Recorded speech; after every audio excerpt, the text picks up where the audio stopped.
Syederalun, kasus ruda paksa anak di bawah umur yang terjadi di Tapanuli Utara, Sumatera Utara menguak fakta mengejutkan.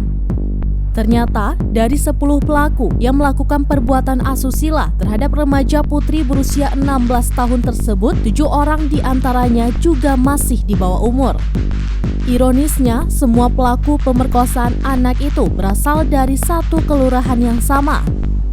Hal ini terungkap saat pihak kepolisian di Tapanuli Utara menjelaskan terkait adanya kasus pencabulan terhadap anak di bawah umur yang terjadi di Kabupaten Tapanuli Utara.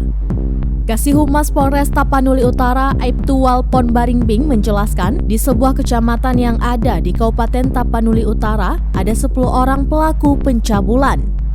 7 di antara pelaku itu masih tergolong anak di bawah umur dan 3 orang tergolong dewasa. Mereka melakukan persetubuhan di bawah ancaman dengan seorang anak yang masih di bawah umur. Menurut Aibtuwal Ponbaringbing, keterlibatan para pelaku dikuatkan oleh korban saat dimintai keterangan di Polres Tapanuli Utara. Menurut keterangan korban, bahwa dirinya pertama kali dicabuli oleh remaja berusia 16 tahun berinisial MRH. Terungkapnya kasus tersebut bermula saat ibu korban melihat handphone anaknya dan ditemukan video mesum serta chat ajakan. Syok melihat isi handphone anaknya, ibu korban pun kemudian bertanya ke korban. Korban pun sontak menangis dan memberitahukan kejadian yang menimpanya.